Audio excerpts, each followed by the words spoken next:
primero quiero darles las gracias a todos por venir y estar aquí en un periodo tan importante. Para mí es un honor darle la bienvenida al Centro de Emprendimiento Paul Richman y el día de hoy tenemos una invitada especial que es Alexandra Ogel, directora general de la campaña Me Veo. Como líder nacional de la campaña Me Veo, Alexandra está comprometida en empoderar a la ciudadanía, especialmente a los jóvenes, para que ejerzan su derecho al voto este 2 de junio. Con su vasta experiencia, ha impulsado la participación ciudadana en temas prioritarios como desarrollo, seguridad, educación, rendición de cuentas y medidas de anticorrupción. Alexandra es investigadora y activista. Fue directora general adjunta del Instituto Mexicano para la Competitividad, IMCO. Es licenciada en Política Pública por la Universidad de Stanford y maestra en Responsabilidad Social por la Universidad Anáhuac. Es colaboradora de opinión en medios de comunicación y participa en diversos consejos de organizaciones de la sociedad civil en México y en el extranjero, incluyendo el Consejo de Riesgos Globales del Fondo Económico Mundial. Con su amplia trayectoria y su pasión por mejorar los servicios públicos a través de la participación ciudadana, estamos seguros de que la charla de hoy será inspiradora y enriquecedora.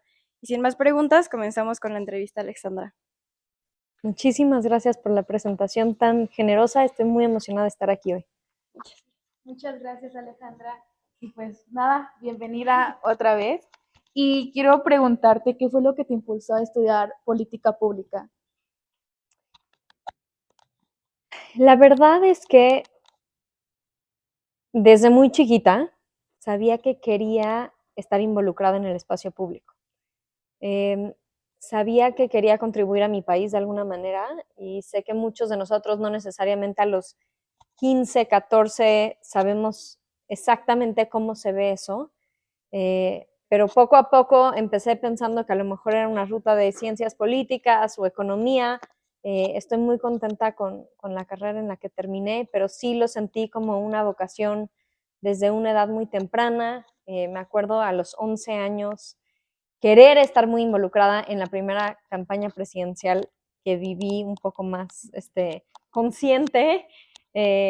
Y eso, después de esa, hubo una en el 2006 también en la que estuve como muy apasionadamente involucrada y eso me llevó a estudiar eso. Estoy muy contenta y a pesar de que para mí era muy claro que esa era la ruta de carrera que quería estudiar, también estoy convencida de que cualquier carrera que escojas te permite contribuir al espacio público. Muy bien. Sí, pues, por ejemplo, yo soy bien grillilla. O sea, a mí me ha gustado la política desde que, no sé, me acuerdo que una vez acompañé a mi papá a votar y desde esa vez dije, no, a mí me encanta esto. Entonces, haber estudiado en Stanford es un gran logro. Te admiro muchísimo. Entonces, a mí me gustaría saber qué fueron o cuáles fueron los principales retos para ti al haber estudiado pues en otro país.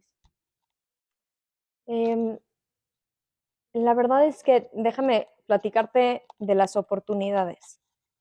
Estudiar fuera me permitió en muchos sentidos como ampliar mi horizonte, cuestionar algunas de las cosas en las que creía o pensaba, me permitió conectar con contextos muy distintos, poner en perspectiva todas las fortalezas que tenemos en nuestro país. A veces es mucho más fácil decir, México no tiene, México debería, qué mal está México, pero a veces tomar un paso para atrás te da la oportunidad de decir, este país es increíble y vale toda la pena del mundo pensar en cómo desde nuestras propias trincheras podemos pelear para seguir protegiendo esto que ya tenemos que es increíble y construir para mejorarlo. Y válgame que también hay muchas cosas que se tienen que mejorar, pero eso es un poco la perspectiva con la que regresé. Analizando un poco en el sentido de toma de decisiones, ¿cómo fue, o regresando un poco al pasado, cómo fue Alejandra en sus momentos de estudio, de estudiante? ¿Quién era ella? ¿Cómo era? ¿Cómo se expresaba? ¿Qué le gustaba? ¿Qué opinaba de, no sé, de muchas cosas? Yo creo que como muchos de ustedes y muchos que nos están escuchando, la verdad es que sí me interesaba estudiar, me interesaba mucho aprender, eh, me interesaba y siempre tenemos momentos en los que queremos salir de nuestra zona de confort y a veces otros momentos en donde es más fácil quedarte en las cosas que te son cómodas, incluso cuando escoges tus clases en la carrera, ¿no? ¿Cuántos de nosotros decimos, híjole, voy a escoger esa clase porque seguro me saco 10 y no necesariamente escogemos la clase que nos cuesta mucho trabajo si podemos no tomarla? Tuve un par de ejemplos de clases que me cambiaron la vida y que eran completamente fuera de mi zona de confort y de lo que yo quería estudiar. Y a veces, no solo en la escuela, sino en la vida, cuando dices, ok, no me voy a dedicar a esto, pero qué increíble tener la oportunidad de ver esta perspectiva desde los ojos de alguien que no tiene nada que ver con lo que yo estudio, en donde yo trabajo, de las cosas que me convencen a mí y que desde una óptica completamente distinta. Y en vez de hablar en términos hipotéticos, déjenme darles un ejemplo. Yo sabía siempre que quería estudiar política pública y que esto es la trinchera en la que quiero estar. Pero una de las clases que tuve la oportunidad de tomar que más marcaron mi vida fue una clase de autopsias en la universidad. Y yo sé que no es para todos, pero sí fue como salirme de mi zona de confort en los momentos en los que más aprendí de mí misma y de que sí puedes, incluso en contextos en donde no eres la mejor, no eres la que más sabe, no sabes nada, ¿no? Y creo que esa parte me encantó de mi carrera, Y de mis arrancando, años universitarios. ay, sí, me imagino que fue pues, lo que más te ha marcado en tu vida, pues para poder ser la persona y la mujer que eres hoy en día. Pero mencionas mucho el salir de tu zona de confort y eso nos lleva también al lado del éxito. Y quiero saber para ti cuál ha sido pues tu éxito más grande, pero no por el esfuerzo, sino por lo mucho que te ha marcado y lo mucho que has aprendido de ello. ¿Cuál ha sido el... Tengo la fortuna de poder decir que honestamente me encantó estar en la prepa, me encantó la universidad, me ha encantado lo que he podido hacer en los años después de graduarme de la universidad y no siempre supe que lo que venía iba a estar increíble. Han habido muchos momentos, particularmente en, los años de carrera profesional, en donde estaba llena de incertidumbre, en donde no sabía cuál era el siguiente paso, en donde estaba llena de ansiedad. Sentía que a lo mejor estaba cometiendo un error de cambiar de trinchera o de cambiar de trabajo. Y hoy puedo decir, he estado exactamente donde tengo que estar en cada uno de los pasos. Me siento muy afortunada porque he podido aprender mucho de experiencias muy diferentes, de trabajar con equipos muy distintos. Y sí han habido momentos de muchos retos, pero han sido muy enriquecedores. Y creo que esos altibajos a veces no se describen tanto y crees que es muy lineal, ¿no? Bueno, me voy a graduar de la universidad y el paso siguiente es una chamba y entonces voy a seguir creciendo y no necesariamente esos caminos son lineales, son un paso para atrás, un paso para adelante, un paso en la dirección que nunca esperabas y en la medida en la que estemos como un poco más dispuestos a abrazar esa incertidumbre, creo que podemos tener como trayectorias profesionales y académicas más enriquecedoras. Y justo comentas la incertidumbre, y yo creo que en toda esa incertidumbre debió de haber estado tu familia. Y quiero saber qué tan importante ha sido el apoyo familiar para ti en toda tu vida de la carrera, en tu vida personal incluso. O sea, quiero saber qué tan importante ha sido la influencia de tu familia para ti. Enorme. Sin duda soy quien soy por mi familia. La verdad es que desde muy chiquita me acuerdo de como este apoyo incondicional de mis papás de decir, sigue el camino que tú quieras y te vamos a impulsar en cada paso y te vamos a acompañar para llegar y acompañarte a llegar a esas metas. Han sido obviamente en la trayectoria educativa, pero también en mi trayectoria profesional, incondicionales aliados, incondicionales cuando decidí después casarme y tener hijos, y tengo un esposo extraordinario que me ha acompañado en todo este camino, y ahora tengo 3 hijos chiquitos que son increíbles, y que en este último año, que ha sido particularmente intenso y retador, todos me han acompañado para poder balancear mi vida personal y mi vida profesional, y sin esa tribu familiar y de colegas y amigos y amigas, etcétera, difícilmente estaría aquí hoy. Y sí, un rol enorme, no lo puedo ni empezar a describir, en todos los sentidos de la palabra. Claro. Y en todo este trayecto de altibajos y en los que siempre, me imagino, y claro está, que has salido adelante, me gustaría saber cuál ha sido tu obstáculo que más te ha marcado y has dicho, wow, he aprendido muchísimo de esto. No sé si hay uno en particular, pero creo que a veces cuando hablamos de emprendedurismo, se reconoce mucho este valor de decir como equivócate rápido y ajusta y vuélvete como a lanzar, ¿no? Cuando hablas de un nuevo proyecto de emprendedurismo. Y creo que eso también lo tenemos que aplicar a cualquier trinchera en la que estemos trabajando, y incluso a nuestra vida personal. Les doy un ejemplo concreto. En el 2015, yo estuve en un proyecto increíble que se llama 3 de 3, en donde trabajamos para publicar o para impulsar a que la clase política publicara una declaración de intereses, una declaración patrimonial y una declaración fiscal. Cuando arrancamos este ejercicio junto con Transparencia Mexicana, y yo estaba en el IMCO en ese momento, esto no existía una declaración de intereses, no existía la noción de presentar esto. Y inicialmente pensamos que lo podíamos lanzar con legisladores. Hicimos una rueda de prensa, estamos muy ilusionados, lo lanzamos, y me acuerdo que 2 senadores y 2 diputados nos acompañaron y presentaron su 3 de 3. Y nos imaginábamos que todo el Senado y que toda la Cámara de Diputados iban a empezar a presentar sus declaraciones, y obviamente eso no sucedió. Y entonces pasaban los días y nadie mandaba, y buscamos entrevistas en medios y tratábamos de hacer ruido, y teníamos un contador de, ok, ¿quién se anima? ¿Quién se anima? Y la verdad es que no iba avanzando. Y me acuerdo mucho de ese momento en el que teníamos un proyecto que no estaba avanzando como queríamos y que sí tenía prensa, pero que el costo de no hacerlo no era suficiente para animar a que los legisladores quisieran presentarlo, como que no tenían nada empujándolos a presentarlo.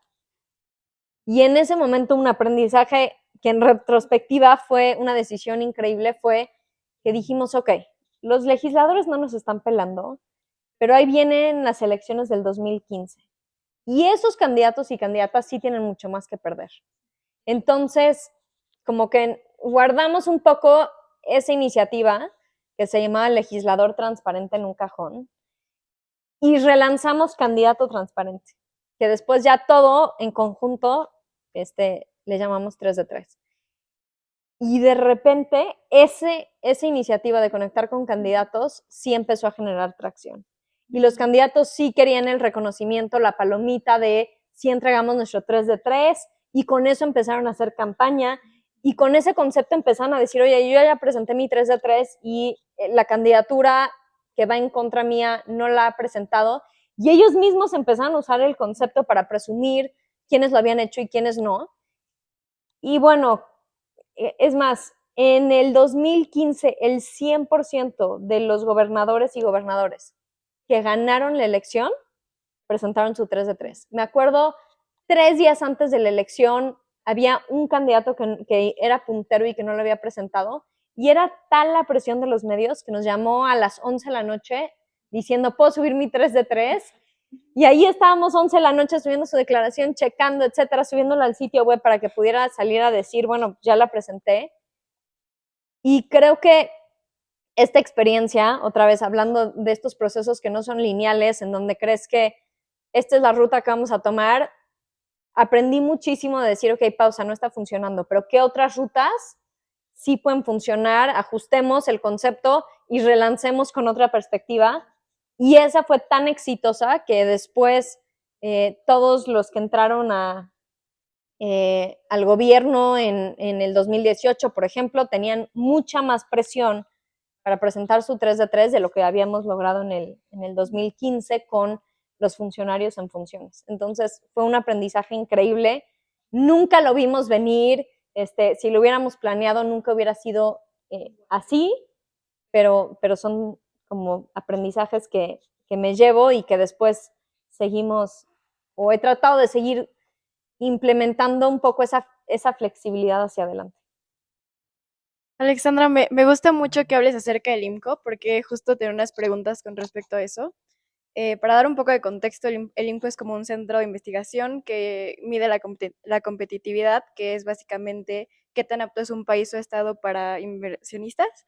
Y creo que eso se puede relacionar mucho con lo que hacen aquí en el Centro de Emprendimiento, porque para los jóvenes también es importante el voto si quieren ser emprendedores. Por ejemplo, estaba viendo los índices, por ejemplo, el internacional, y veo que miden cosas como qué tanto porcentaje del PIB se invierte en el capital privado o qué tanta libertad económica hay o, por ejemplo, qué tan fácil es abrir un emprendimiento y lo cuentan como cuántos días te tardas en. Entonces, tú que fuiste directora general y que tienes toda esa información, como, ¿por qué crees que el voto de los jóvenes es importante relacionado a ese tema, al del emprendimiento? O sea, ¿en qué nos puede ayudar o perjudicar qué candidato, qué senador se quede en el puesto a los jóvenes que queremos abrir un negocio, por ejemplo? Absolutamente, gracias por la pregunta. Déjame darte un par de datos de contexto.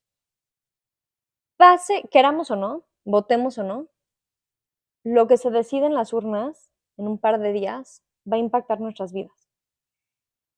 Y va a impactar nuestras vidas durante los próximos 6 años, pero muy probablemente durante más que eso.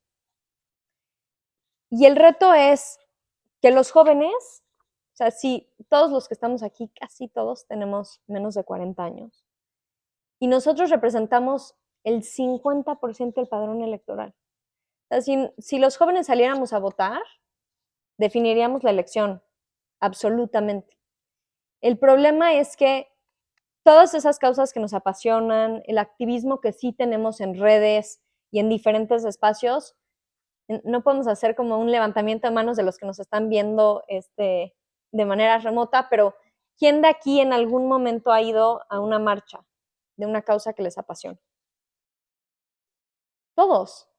Y entonces cuando hablamos de, híjole, estas generaciones son súper apáticas, no. Somos súper apasionadas de las causas que nos importan. Y esas causas no necesariamente son las mismas causas que de otras generaciones.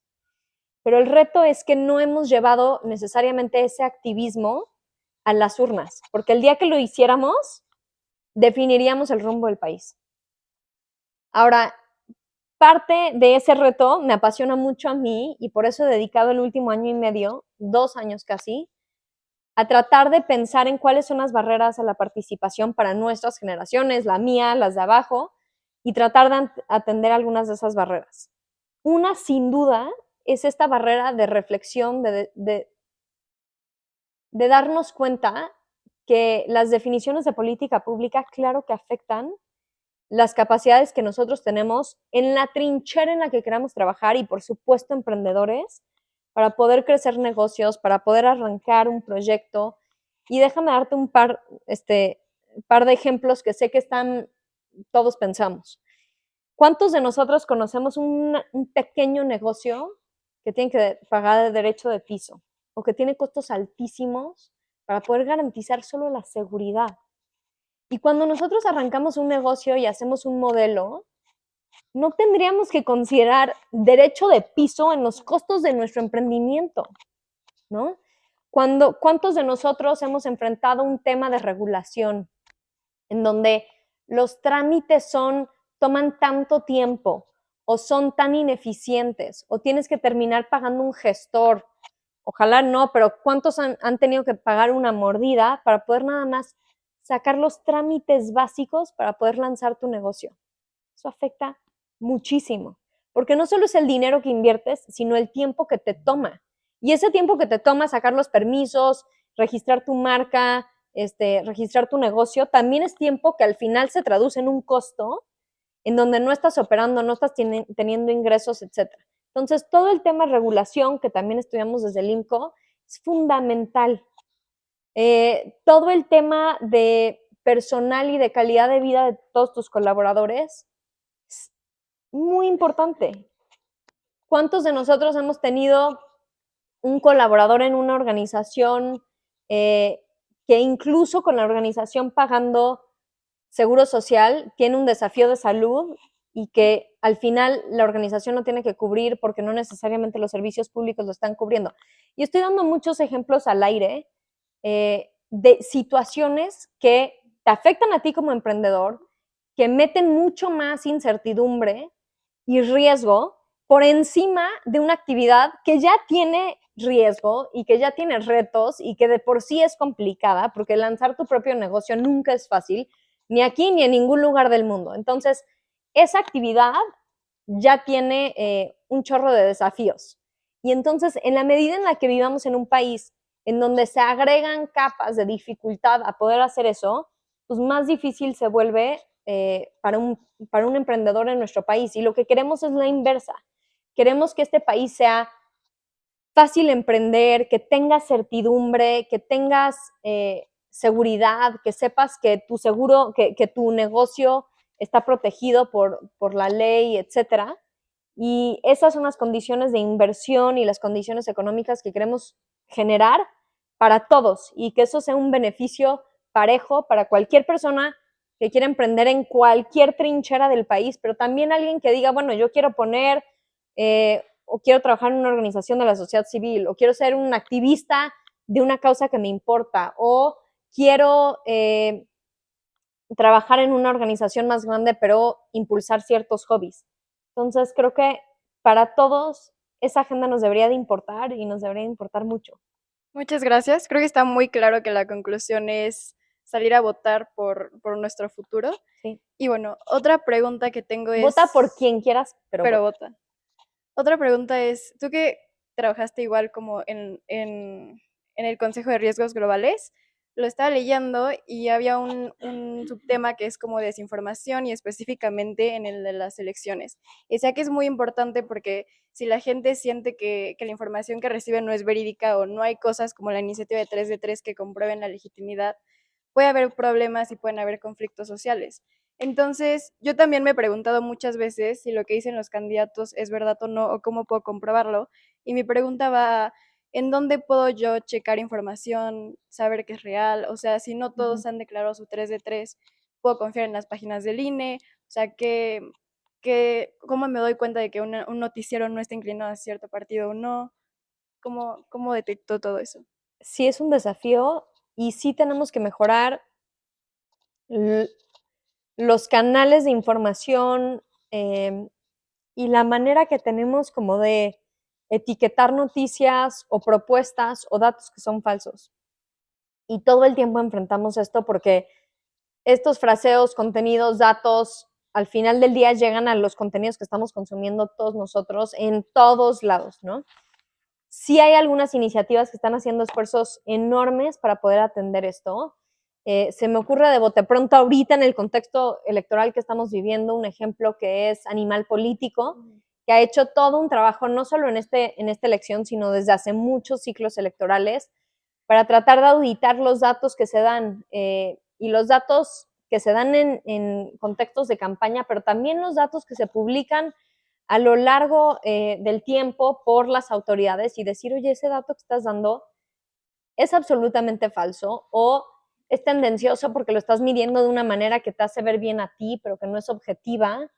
Y creo que sí tenemos que encontrar maneras de difundir esos canales entre nuestras generaciones, porque parte de ser un ciudadano activo y de participar en no solo lo que nos toca a nosotros en nuestro círculo individual, claro que tenemos nosotros una trinchera familiar y hacemos cosas para fortalecer eso, y tenemos una esfera profesional y hacemos cosas para fortalecer eso y tener ingresos y construir tu trayectoria profesional, pero también hay una tercera esfera y mi papá habla mucho de esto y estoy muy consciente de ello porque cada vez que planeo mi vida y digo, ¿qué estoy haciendo bien aquí? ¿Qué estoy haciendo bien aquí? Siento que tengo aquí a mi papá diciéndome, bueno, ¿y qué estás haciendo para contribuir a este país? Entonces, en esa esfera, creo que también nos tiene que importar qué se está diciendo, cómo se está diciendo, qué información está llegando a nuestras generaciones, a otras generaciones, y trabajar para proteger esas voces de periodistas, de activistas, que están de manera muy valiente enfrentando pues el poder que trata de cambiar la narrativa o de vender una narrativa que no necesariamente a veces es completamente honesta. ¿Y cómo podemos defender las voces de los periodistas, por ejemplo, que sabemos que la tienen muy difícil en el país? O sea, ¿como consumiendo lo que publican o de qué manera? Yo diría consumiendo lo que publican, sin duda, alzando la voz, y los jóvenes somos muy buenos en eso, visibilizando noticias y visibilizando la importancia de periodismo de investigación, eh, hablando de ellas y de ellos. Yo creo que de las cosas que más protegen a los activistas y los periodistas es presencia nacional, y a veces eso es difícil porque los periodistas y los activistas están en sus trincheras en todo el país, pero quienes tenemos el privilegio de vivir en la Ciudad de México o de tener una visibilidad más nacional, estamos más protegidos que muchos otros que no tienen ese beneficio. Y finalmente yo diría, votando por agendas que hablen de la importancia de tener periodismo libre. Y sí, creo que ese es un punto fundamental. O sea, es fundamental que tengamos periodistas que pueden decir lo que quieren con libertad y garantizando su integridad física, que no los vayan a matar por decir eso. Y eso pasa también por tener una sociedad civil fuerte y activa y que sirva de contrapeso. Y en todos los sentidos, una democracia saludable necesita de contrapesos ciudadanos, de sociedad civil, de periodismo, dentro del gobierno incluso, en la división de poderes, y creo mucho en eso para la salud de la democracia en México. Mencionas tú que la democracia en México, pues sí tiene que ser importante y creo que es un punto que se ha ido desarrollando a lo largo de todo este tiempo. Y quiero suponer que incluso la democracia también ha sido algo que te ha impulsado a iniciar con la iniciativa de Me Veo. Y por eso quiero preguntarte cuál ha sido pues tu motivación, si no me equivoco, de la democracia aparte, cuál ha sido tu principal motivación para iniciar con Me Veo. Sí. Les platicaba un poquito al inicio de este reto que tenemos de que nuestras generaciones participen. Y cuando arrancamos este ejercicio, y yo siempre he sido una obsesiva de datos duros y de evidencia, y sí quería que esta campaña de invitar al voto, y otra vez los repito, porque la esencia de Me Veo ha sido desde un inicio, vota por quien quieras, pero sal a votar. Y el único indicador que tenemos, que vamos a medir de éxito de esta campaña, es el número de mexicanas y mexicanos que salimos a votar el 2 de junio, independientemente de preferencias políticas personales. Y cada quien las tiene y son respetables. También parte del reto que teníamos es normalizar la conversación alrededor de salir a votar. Y platicábamos antes de esta conferencia de la importancia de que en todas las organizaciones normalicemos la conversación de, oye, ¿con quién vas a ir a votar? ¿Dónde? ¿Ya estás listo? ¿Ya ubicaste tu casilla? En sector privado, en organizaciones de la sociedad civil, en equipos deportivos, en todas las trincheras a nuestro alrededor, como se hace en otras democracias. Y otras democracias en donde hay polarización y no todos están de acuerdo, pero votar no tendría que ser controversial, al contrario. En construir una cultura en donde todos tengamos facilidades para poder votar. Si tienes una jornada de trabajo en domingo, que estés en una organización que te diga, oye, bueno, algunos vamos a votar en la mañana y después hacemos switch y vamos a votar en la tarde, y dónde está tu casilla y cómo nos organizamos. Esa parte es también fundamental. Entonces, arrancamos con un análisis para entender los datos. Y parte de los datos es, los jóvenes no necesariamente tenemos credenciales para votar actualizadas, y eso era un reto enorme que queríamos atender. actualizar tu credencial tiene una serie de desafíos y aunque la autoridad electoral cada vez lo ha hecho un poco más fácil, sí requiere que vayas al módulo 2 veces durante la semana, etcétera. Atendiendo esa barrera, también hay otras en donde son barreras un poco más emocionales. Sentimos que no necesariamente la clase política o las diferentes candidaturas nos están hablando a nosotros. Y el problema es que si quienes salen a votar son los que tienen 45 y más, hagamos un ejemplo aquí. Si tú eres un candidato o candidata y sabes que los que tienen 40 y más seguro van a ir a votar y los que tienen 40 y menos no van a ir a votar, ¿a quién le hablarías en tu campaña? Pues probablemente a los que sí van a ir a votar. Y entonces, ¿qué propuestas de política pública das? Pues apelas a esas generaciones que sí van a ir a votar y les dices exactamente lo que quieren escuchar, porque ellos seguro van a definir la elección. Ahora, ¿qué es lo que nosotros tenemos que cambiar? Que de repente estas generaciones nuestras salgan a votar con tal fuerza que la agenda que sea prioritaria para las candidaturas y para el gobierno sea la de nuestra generación. Porque todos aquí sabemos que las causas que más nos preocupan a nosotros no son las mismas causas de quienes tienen 60 años.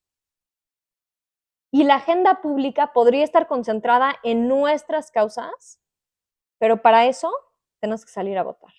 Y yo creo que si en esta elección demostramos el músculo de los jóvenes y decimos, aquí estamos, esto es lo que nos importa y vamos a salir a votar por estas cosas que nos preocupan, las causas que a ti te motiven, más allá de los colores y de los partidos. Decir, a ver, a lo mejor no hay nadie que me fascina, pero sí tengo causas que me motivan a salir a votar y voy a votar para avanzar esas causas.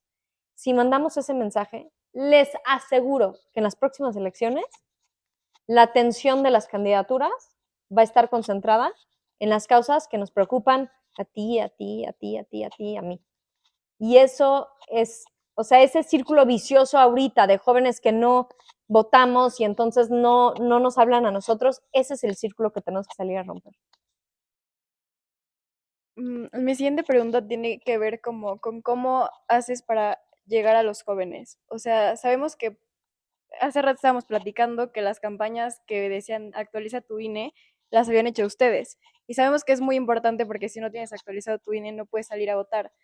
Pero ¿cómo hacen para que esa información le llegue a las más personas que pueden o a las personas en los lugares más remotos que tal vez no tienen muy presente que tienen que hacer ciertas cosas o no? ¿Cómo hacen para alcanzar a los jóvenes y decirles, es importante que salgas y que alces tu voz? Este ha sido un aprendizaje enorme porque incluso dentro de la gama de jóvenes, yo tengo 35 y los contenidos que yo consumo son muy distintos a los que consume alguien de 20. Y no solo los canales de esos contenidos, sino los fraseos. Y les tengo que confesar que una de las cosas más enriquecedoras de este proceso ha sido, otra vez regresando al tema de datos y de evidencia, decir, esta campaña no es una campaña que me tiene que gustar a mí, mucho menos a alguien que está dirigiendo una organización de 30 años más que yo. Esta campaña y estos fraseos tienen que resonar con exactamente los jóvenes que tienen que ir a actualizar su credencial para votar.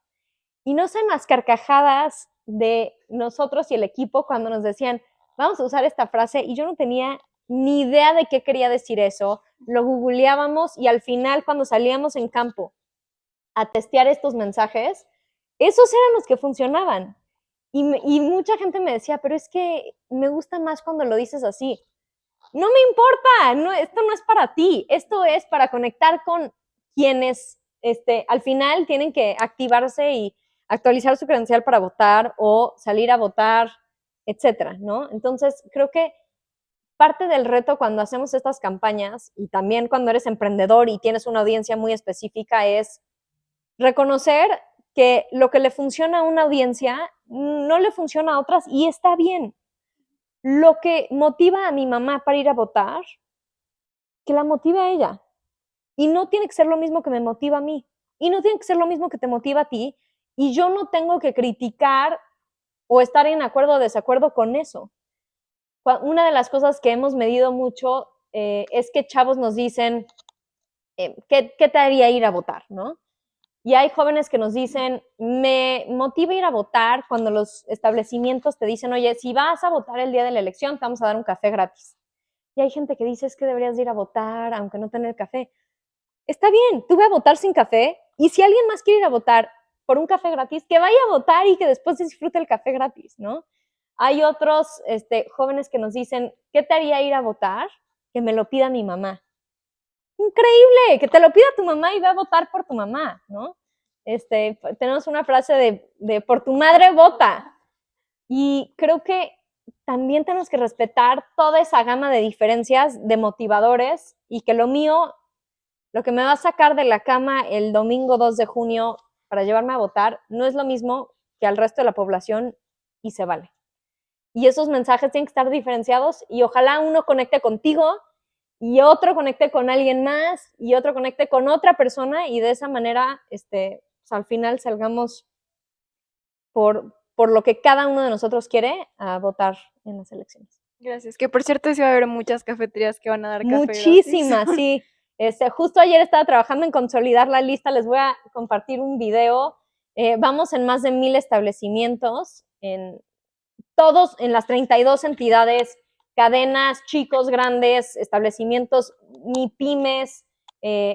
Está muy emocionante y ya nos están llegando más y más establecimientos que nos dicen, a mí también inscríbeme en la lista, etcétera, y que van a dar de todo, desde café gratis hasta, hay taquerías que dicen un taco al pastor gratis y muestras todo marcado, boletos de cine, de todo. Entonces sí, otra vez, yo feliz de, cuando hablamos de hacer el plan para votar, que pasa por ubicar tu casilla, planear el horario en el que vas a ir, y ojalá todos estemos ya haciendo este plan, planear en el horario en el que vas a ir, saber con quién vas a ir, ve con todos los conocidos de tu vecindad a tu casilla, y nosotros la agregamos, y después sal y disfruta de todas las promociones, productos gratis, celebra la democracia el domingo, el lunes, independientemente de los resultados de la elección, celebra que tú fuiste a votar, que la gente a tu alrededor salió a votar y que al final del día fuimos las mexicanas y los mexicanos los que decidimos el rumbo de nuestro país.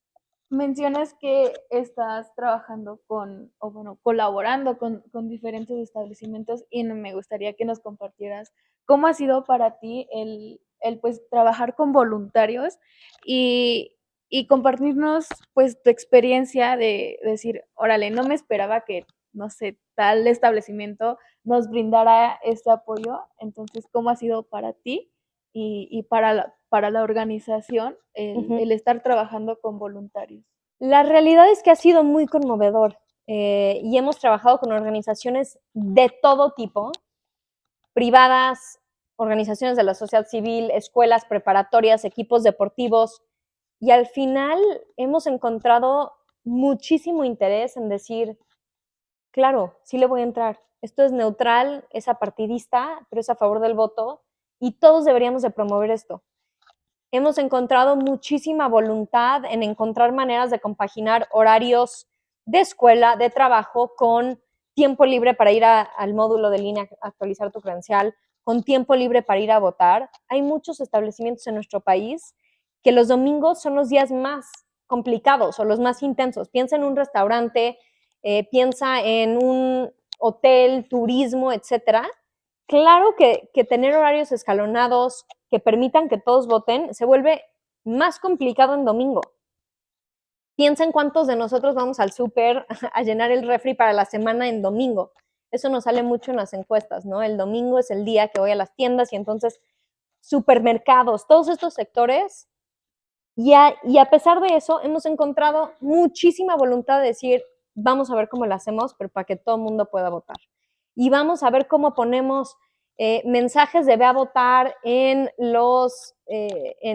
el súper, cuando escuchas estos anuncios de salchichonería, etcétera. También hay muchos supermercados que ahorita están pasando mensajes para ir a votar, y hay empresas que lo están poniendo en pantallas de aviones, en pantallas de camiones, en pantallas de cines, y todo donado a favor de la participación, de decir, más allá de tus preferencias políticas personales, lo que no puede ser negociable es ir a votar. Y estamos muy agradecidos con la generosidad de tantas organizaciones, de profesores con los que hemos hablado, que nos dicen, oye, yo voy es época de exámenes finales, y muchos profesores y universidades y prepas que nos dicen, me voy a asegurar de que no tengamos una entrega final el lunes 3 o que no tengamos examen el lunes 3. De organizaciones educativas que también nos dicen, oye, reconozco que tengo muchos estudiantes foráneos y algunos no pudieron actualizar su credencial y les voy a permitir que a lo mejor tengan el lunes libre para que puedan regresar a su lugar de origen, a casa de sus papás, etcétera, para ir a votar el domingo y que puedan faltar a clases el lunes y que no se les marque o no les cuente como falta. Organizaciones en todo el país también que nos han dicho, voy a ayudar a que cualquier colaborador que quiera pueda ser funcionario de casilla y que acepte el encargo y les vamos a pagar el día y les vamos a pagar el lunes y les vamos a dejar descansar el lunes porque todo su domingo estuvieron en la casilla trabajando. Podría escribir un libro de los ejemplos extraordinarios que hemos visto a lo largo de los últimos 2 años de organizaciones que sin interés personal han donado espacios y han empezado a generar políticas al interior de sus organizaciones para facilitar y promover la participación ciudadana. Y eso, más allá del 24, me da mucha ilusión porque se necesita para el 2024 en México, pero para el 2030, pero para dentro de 6 años y esa cultura la tenemos que seguir fortaleciendo y estos pequeños pasos en la dirección correcta me llenan de ilusión. ¿Y cómo han logrado que Me Veo se mantenga plural, plural, neutral, apartidista, que no se incline más hacia un lado que hacia el otro? Sí, ha sido difícil y desde el primer día sabíamos que eso iba a ser complicado. Y entonces desde el primer día reclutamos a un equipo jurídico fenomenal, que ha sido un privilegio trabajar con ellos y con ella. Y ellos, su chamba número 1 es revisar cada mensaje, cada tweet, cada arte, cada dibujo, cada color, para checar que nada se puede interpretar como favoreciendo a un partido político u otro. Han habido momentos que publicamos algo y de repente vemos que alguien más sale con algo que se parece y entonces tenemos que recuperar los mensajes y decir, ok, ya no vamos a publicar ese mensaje. Me acuerdo cuando salimos en credencialización y hablamos de los horóscopos y entonces teníamos un póster de saca tu INE y comprueba que eres Piscis, ¿no? Y me acuerdo porque fue de los primeros ejemplos en donde publicamos, nuestro equipo de arte también fenomenal hizo los pósters y lo mandamos a verificación jurídica, que es un proceso por el que pasan todos nuestros contenidos antes de publicar. Y el equipo jurídico regresó con nosotros y nos dijeron, ese arte no lo pueden publicar porque ese horóscopo es de una candidatura. Entonces, ya checamos todos, y esto era cuando todavía habían como muchos precandidatos y habían un chorro de presidenciables, y nos dijeron, ya checamos todos los horóscopos de todos los presidenciales del país ahorita, y el único horóscopo que no es de algún presidenciable es Géminis. Entonces, es el único que pueden mencionar en sus artes ahorita. Y la verdad es que ha sido pues muy como chistoso, inesperado, como todo lo que hemos encontrado en este ejercicio jurídico, pero estamos absolutamente comprometidos con que cada uno de nuestros mensajes genuinamente sean auditablemente neutrales. Y eso creo que hemos sido exitosos porque después de 1 año y medio de mensajes espectaculares en todas estas pantallas que les he mencionado, en organizaciones, en redes sociales, etcétera, no hemos recibido una sola queja de ningún partido político. Y es increíble eso en el contexto político que estamos viviendo, en donde siempre hay alguien que no está de acuerdo con algo, pero por lo menos hasta hoy todos hemos estado de acuerdo en que esta campaña de llamar al voto, por quien quieras, pero vota, la necesita México. Y me llena de orgullo eso. Entonces, ¿tú qué les dirías a los jóvenes que están interesados en el activismo y que no se atreven pues a iniciar? Yo creo que nuestro país necesita muchísimos activistas de tiempo completo y el activismo sí pasa por la democracia, sin duda, porque eso es transversal. O sea, sin democracia no hay activismo. Los países que no tienen democracia, pensar que puedes tener activistas de la causa que sea o tener periodismo libre es impensable. Y entonces creo que lo primero que necesitamos garantizar en este país son condiciones de democracia que nos permitan a cada uno de nosotros impulsar las causas que nos preocupan y hacer que nuestro gobierno rinda cuentas sobre sus decisiones.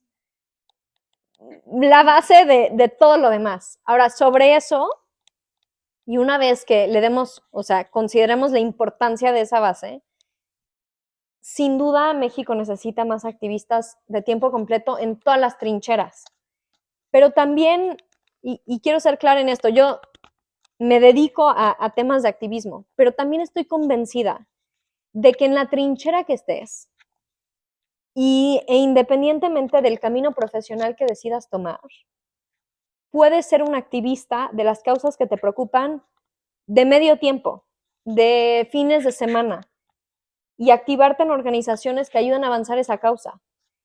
Creo que regresando un poco a estas esferas que les platicaba de lo que haces en tu vida familiar, lo que haces en tu vida profesional y lo que haces por México, por las causas, por generar condiciones que permitan que este país sea más justo, más libre, mejorar la calidad de vida para todos los que vivimos aquí y en el planeta, eso se tiene que hacer y lo tenemos que hacer todos independientemente de las decisiones profesionales que tomemos. Y hay muchísimas organizaciones de la sociedad civil que necesitan voluntarios, que necesitan voces, que necesitan replicar mensajes, que necesitan tiempo para pensar en cómo afrontar diferentes retos. Y los invito a todos a que piensen en qué causa les gusta y les mueve a ustedes y encuentren un espacio en una organización existente, o si deciden formar la suya, o si deciden juntarse para pensar en qué tipo de esfuerzo se necesita, que a lo mejor no hay todavía, y que le dediquen tiempo a eso. Nunca va a haber un momento en donde dicen, híjole, no tengo nada que hacer, entonces déjame dedicar tiempo a avanzar esto que me preocupa. Siempre vamos a tener cosas que hacer y siempre vamos a estar ocupados, y les prometo que entre más crezcan, más ocupados van a estar, porque empiezan a llenarse de otros compromisos, a veces compromisos familiares, etcétera, que también consumen tiempo y energía y dinero. Encuentren ese espacio, apártenselo y digan, esto no es negociable. Aparte de lo que hago en mi chamba, aparte de lo que hago en mi vida personal, quiero poder decir, esto me importa y esto es lo que yo estoy haciendo para contribuir a ese cachito de responsabilidad ciudadana que nos toca. Y creo que México y el mundo van a ser espacios mucho mejores si todos encontramos la manera de hacer eso.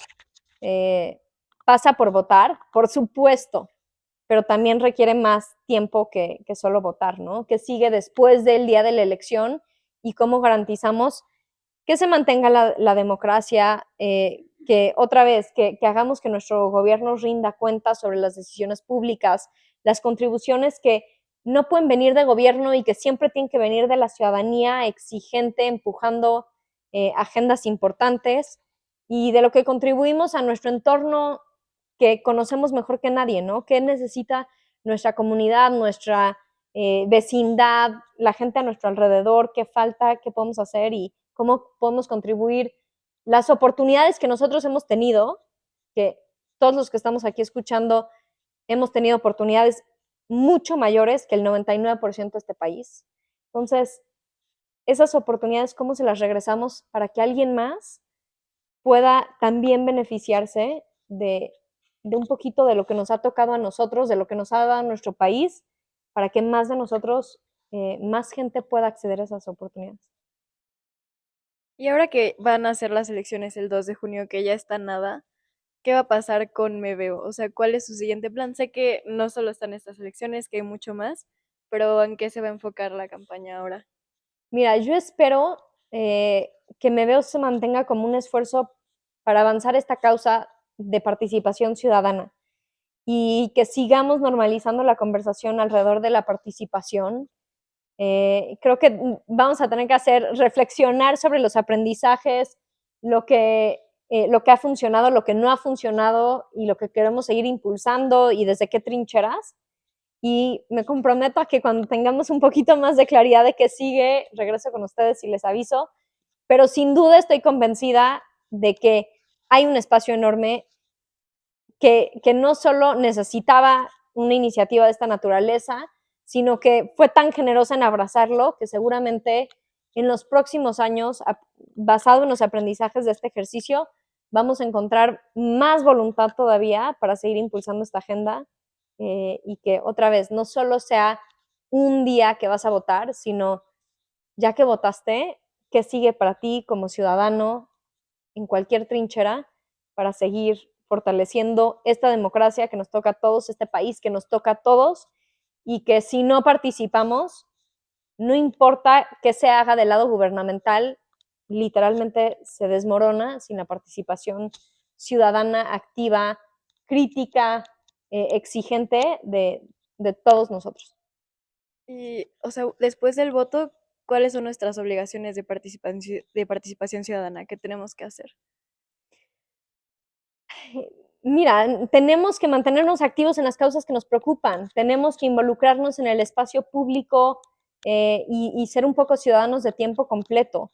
Tenemos que pensar en qué causas y cómo podemos contribuir a ellas, desde la trinchera de sociedad civil otra vez, desde la esfera que quieran, pero para fortalecer todas estas agendas que válgame que se necesitan en México, para seguir informado, para preocuparte. A veces es fácil y yo entiendo el sentimiento de decir, híjole, prefiero no ver las noticias, prefiero no enterarme de las cosas que están pasando en el país. Y a veces eso es como un ejercicio de preservar tu salud mental, que también es fundamental y muy importante, pero desconectarnos de lo que pasa en el espacio público, a lo mejor nos protege en el corto plazo, porque a veces duele ver las noticias, pero en el largo plazo para nuestro país es súper dañino, porque quienes tenemos oportunidades de incidir, de activarnos, de cambiar lo que está sucediendo, nos separamos y decimos, ay, es más cómodo no saber, híjole, abandonamos a todos los que no tienen ese lujo, ¿no? Yo creo que cuando vemos las noticias de alguien que, y no me quiero poner muy política ahorita, pero que no tiene las oportunidades, que no tiene el lujo de decir, bueno, esas cosas no me afectan a mí, híjole, ¿quién está ahí para proteger a todas esas millones, la gran mayoría de los mexicanos y las mexicanas que están en esa situación? Entonces, está muy choteada esta frase, pero con todas estas oportunidades también viene una responsabilidad enorme de garantizar que podamos ser más los que tenemos esos privilegios, el privilegio de poder estudiar, el privilegio de poder soñar en cuál va a ser tu trayectoria profesional y qué quieres definir de eso. El privilegio de poder estar saludables ahorita y planear nuestro futuro, el privilegio de tener vida y que no el crimen organizado o la situación de seguridad termine con esos sueños.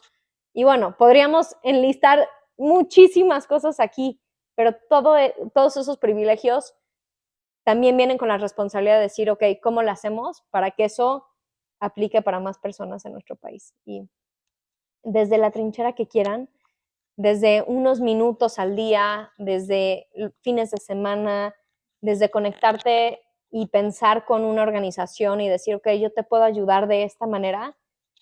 Piensen en las organizaciones de la sociedad civil y todas las necesidades que tienen, como cualquier organización. Y pensemos en alguien que quiere estudiar para ser contador. Pues las organizaciones de la sociedad civil y las causas también necesitan de esas habilidades para poder avanzar. Y ese ejemplo aplica para todo. No importa qué estudiaste, las causas, la sociedad civil, las organizaciones, etcétera, necesitan de esas capacidades y de esa inteligencia para poder mejorar la ruta y avanzar lo que nos preocupa a todos nosotros. Entonces, no tienes que haber estudiado política, no tienes que haber estudiado nada que tiene que ver con gobierno. Quiero regresar un poco al tema de los votos y quiero saber cuál es pues la consecuencia de tener un voto pues no informado, o sea, de que no te informes de pues de diversas cosas que no quiero entrar a otros temas, pero que realmente te deberían de interesar.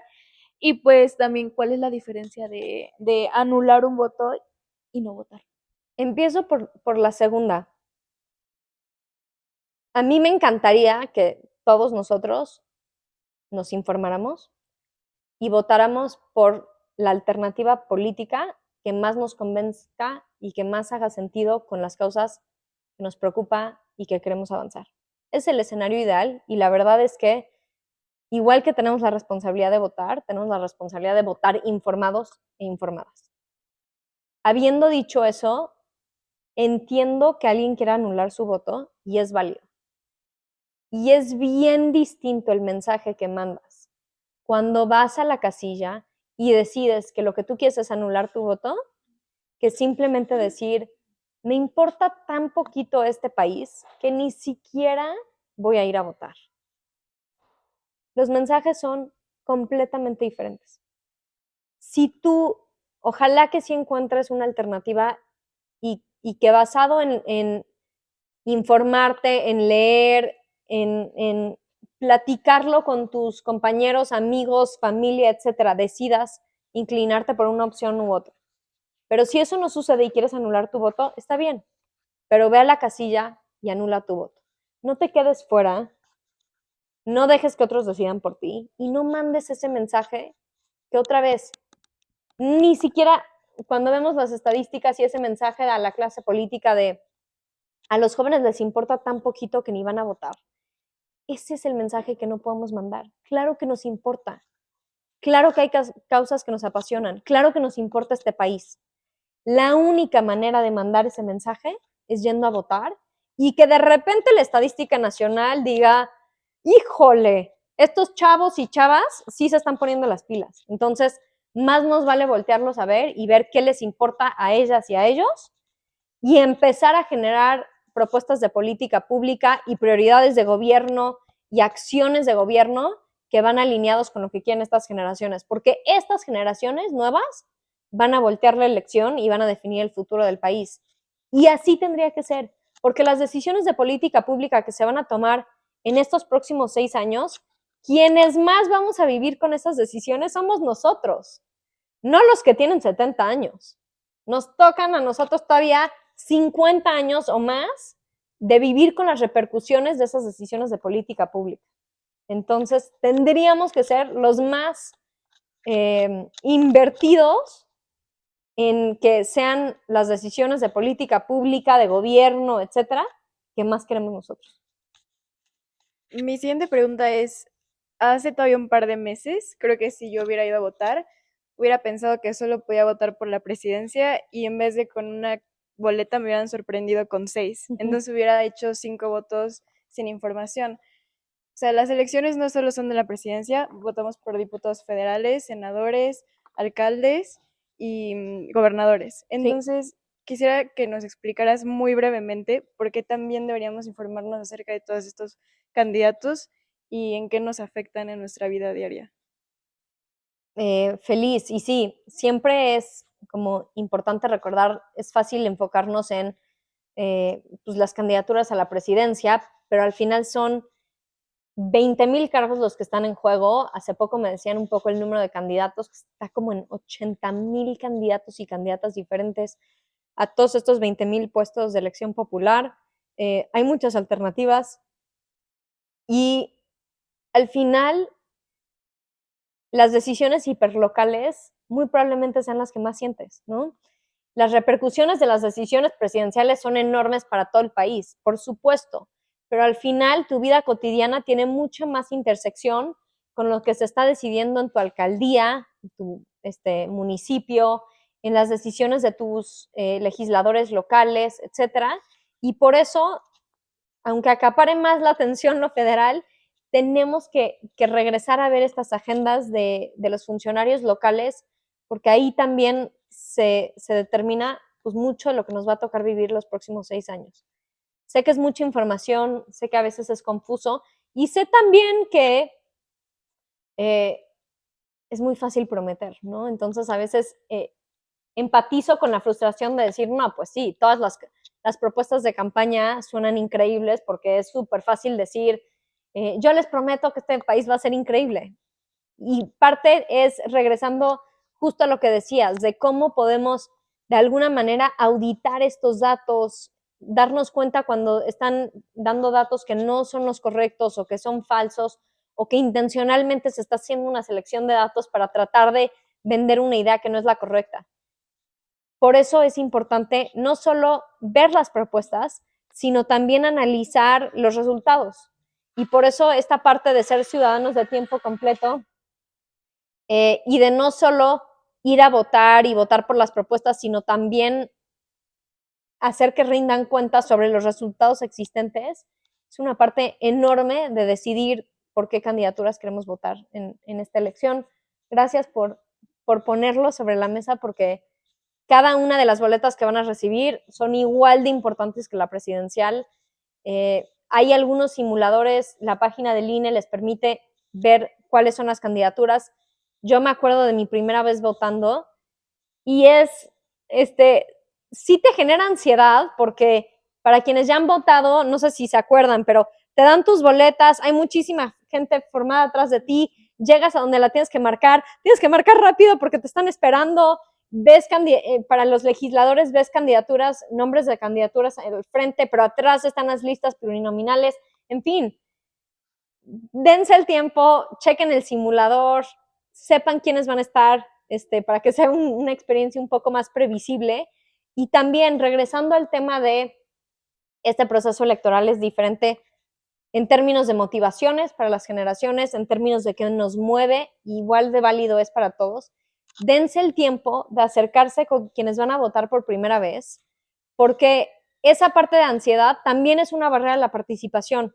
No saben cuántas veces he escuchado de jóvenes que me dicen, me estresa tanto y no sé qué esperar y me da nervio, entonces prefiero no votar. Y los que ya han votado pueden ayudar a atender eso diciendo, oye, déjame explicarte, esto es lo que haces, cómo marcar tu boleta, cómo doblarla, en qué urna ponerla, y esa parte pedagógica, ojalá lo aprendiéramos en la escuela. Platicaba con unos chavos hace poco que me decían, es que igual que decimos como en la prepa o en la universidad te deberían de enseñar cómo pagar impuestos, sí, 100%, salimos de la escuela y hay un chorro de cosas que tienes que aprender sobre la marcha que nadie te enseñó, y una de esas es cómo votar, cómo analizar las propuestas, cómo marcar el recuadro, cómo funciona el tema de coaliciones.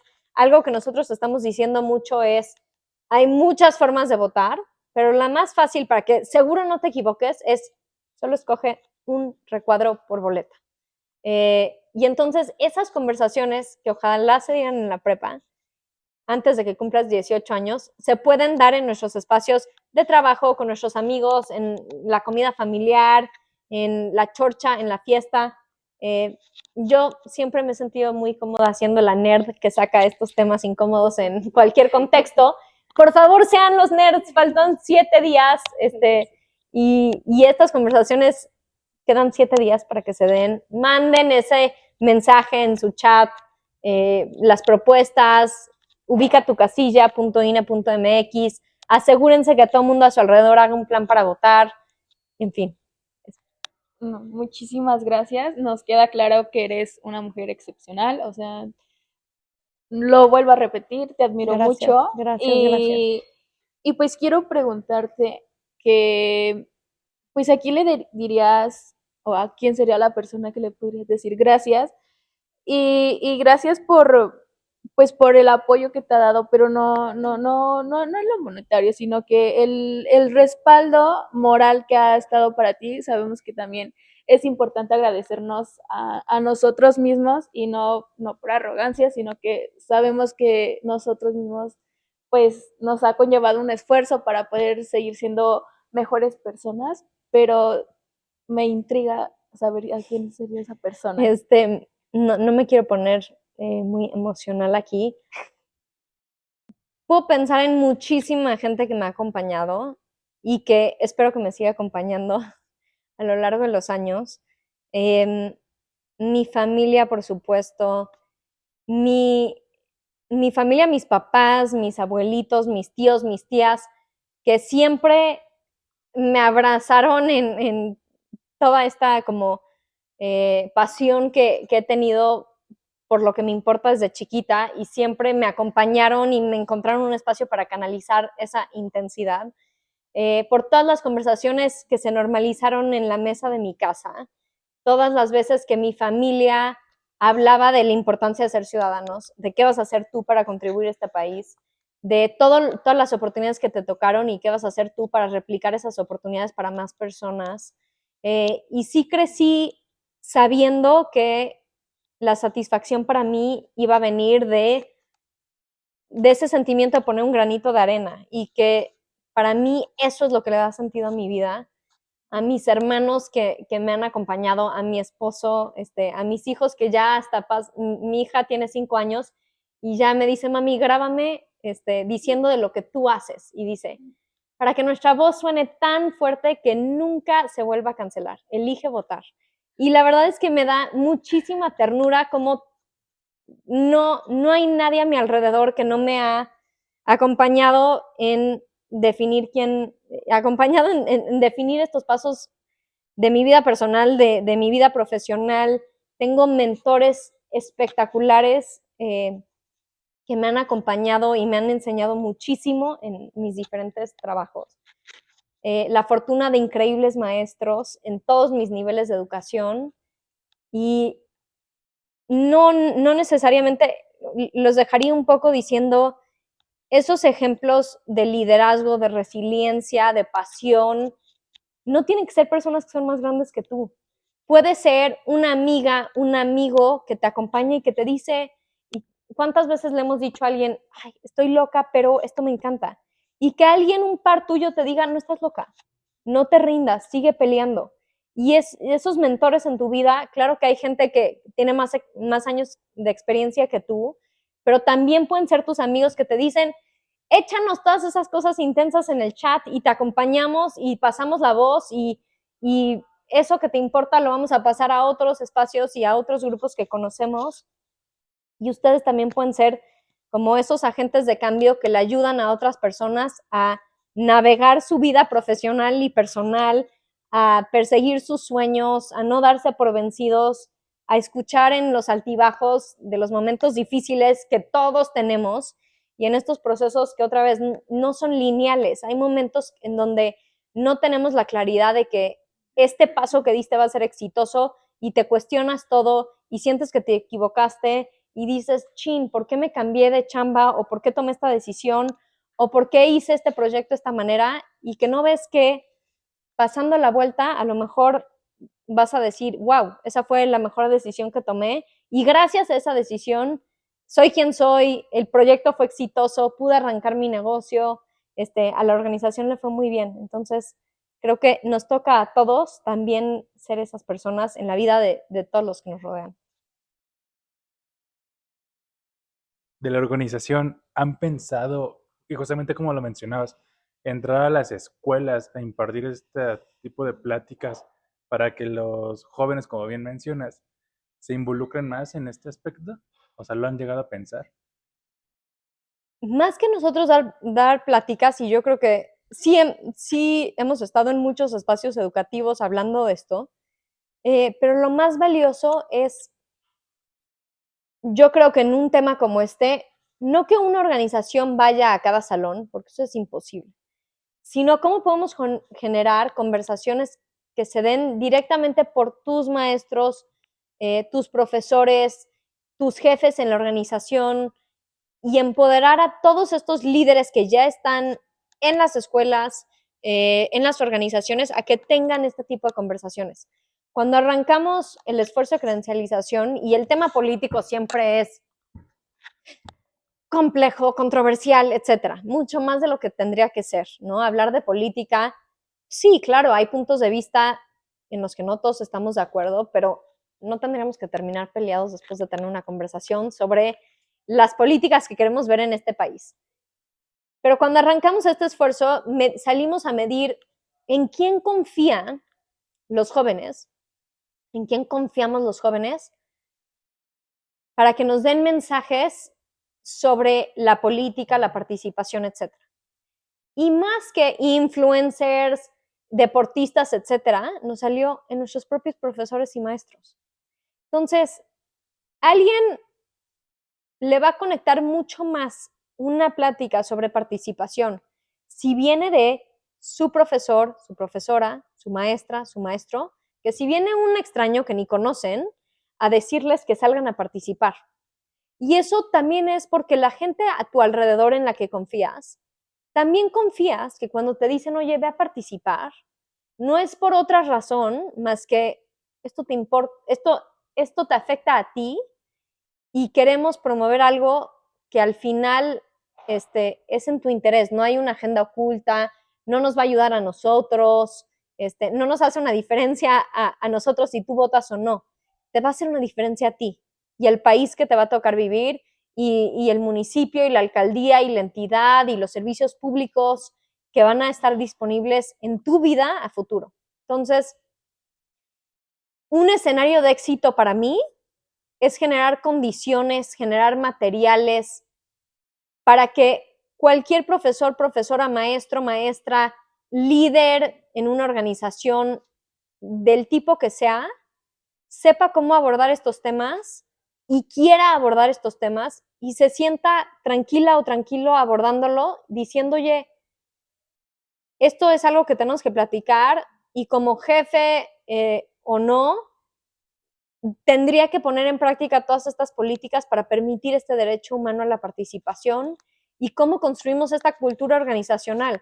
Hemos sido muy exitosos en construir otras políticas en organizaciones y no todo es perfecto, pero se van generando condiciones en agendas de género para que esas agendas avancen en organizaciones y de la misma manera que avanzamos en ese tipo de esfuerzos, tendríamos que incorporar estas conversaciones, estas políticas, etcétera, para que la participación sea una parte fundamental de cualquier organización. Y otra vez, no solo en estos momentos críticos de sacar tu INE o de ir a votar, sino cómo como organizaciones normalizamos la conversación de qué sigue después del 2, ¿no? De qué vamos a estar hablando el 3, qué podemos hacer para seguir involucrados, cómo podemos mantenernos cercanos del discurso político para auditar, exigir cuentas, mantenernos informados, apoyar las causas que nos preocupan, contribuir nuestras propias fortalezas a esas agendas y creo que eso es lo que me encantaría ver. Estoy de acuerdo con esto que nos comentas de que los maestros son una parte importante de hacer el cambio, que a ellos hay que prepararlos como agentes de cambio. Y existen algunos materiales donde los maestros puedan justamente tener también mayor claridad, porque obviamente ellos tampoco tuvieron la formación que hoy los jóvenes no están teniendo. Y entonces que ellos puedan, además de acercar la información, facilitar procesos reflexivos y ejercicios que ayuden a los jóvenes a concretar sus ideas para poder llevarlas a la acción. La verdad es que no sé si los hay y se tendrían que desarrollar. Y creo que lo más útil sería como capitalizar sobre los propios ejercicios que ya han hecho docentes. Me encantaría echarme un clavado para ver qué esfuerzos ya hay para generar guías, como bien dices, como guías para docentes, cómo abordar estos temas, cómo generar discusiones respetuosas en donde se puedan rebotar diferencias de opinión, en donde se puedan rebotar plataformas distintas, qué nos preocupa, qué no, qué hemos visto en práctica, qué recursos hay disponibles para que cada quien pueda seguir haciendo investigación en su tiempo libre, cómo llevar estas conversaciones que se pueden dar en el salón de clases a otras trincheras, ¿no? A la mesa de conversación de la familia y hacerlo de manera pues, propositivo, plural, respetuoso, sin que nadie se tenga que enojar, ¿no? Cómo incluso nos preparamos en los entornos educativos para poder debatir puntos de vista de manera respetuosa, en donde yo absolutamente puedo respetar si tú tienes una visión distinta. y no te hace mejor o peor persona y no me hace pensar más o menos de ti, sino decimos, oye, estamos de acuerdo en no estar de acuerdo en este punto. Y creo que en la medida en la que generemos esas condiciones dentro del sistema educativo para poder hablar de política, también lo logramos para muchas otras conversaciones complicadas, con puntos de vista diferentes, en donde lo que tenemos que aprender es a decir, oye, respeto tu opinión, no la comparto, pero al final del día lo que celebramos es que tú pelees por esto en lo que tú crees y tú pelees por esta otra cosa en la que tú crees y nuestro país y nuestra democracia va a ser más rica, va a estar más fuerte si eso sucede. Y sí, falta mucho de eso en el sistema educativo, en todos los niveles de educación, en el sistema público, en el sistema privado, y ojalá podamos empezar a generar esos ejemplos para que esas conversaciones se den y que esas generaciones sirvan de inspiración para que otras, en otras aulas también se puedan dar. Creo que es definitivamente un reto que se queda para... Pues bueno, para dar cierre a la increíble plática que hemos tenido el día de hoy, por parte del Centro de Emprendedores Paul Richman, te quiero otorgar un reconocimiento pues por las grandes cosas que has hecho. Sin duda, el movimiento que te están promoviendo va a dejar muchísima huella para México. Aquí a lo mejor pues, todas estas personas ya están teniendo conocimiento, pero yo sé que allá afuera hay más personas que saben todo esto y por Mil todas gracias. estas personas te quiero dar gracias porque nadie se ha atrevido al hacer esto. Creo yo que hemos sensibilizado mucho el tema político, pero otra vez gracias por tener la fuerza y decir no, no es un tema sensible, al contrario, es un tema muy normal. Y pues nada, muchas felicidades. Muchas gracias. Gracias por el agradecimiento tan generoso, pero nada más quiero cerrar diciendo que han habido muchas generaciones que han peleado por la democracia que tenemos en nuestro país. Y la verdad es que parte de lo que tenemos que también reconocer nuestra generación es decir, por todas esas generaciones y por todas esas personas que se murieron peleando para que hubiera democracia en México, no lo podemos dar por hecho. O sea, ese también tiene que ser un motivador para decir, esto no se da solito, esto no vino gratis, esto costó muchísimo trabajo, muchísimo esfuerzo, muchísimas vidas para llegar a tener un sistema en donde tengamos una autoridad electoral, tengamos funcionarios de casilla que son nuestros vecinos, podamos ir a votar en libertad, podamos confiar en los resultados de nuestra elección y eso es algo que no podemos dar por hecho y es algo que nos toca a nosotros seguir peleando todos los días para mantenerlo y para pelear en contra de cualquier esfuerzo que quiera pues, desacreditar el valor que tiene eso en nuestro país. Entonces, mil gracias, pero este esfuerzo que estamos haciendo con Me Veo solo existe por un chorro de esfuerzos antes de eso que construyeron todo lo que tenemos hoy y que me preocupa y me ocupa mucho que lo sigamos teniendo para las generaciones que vengan. Muchísimas gracias. Gracias.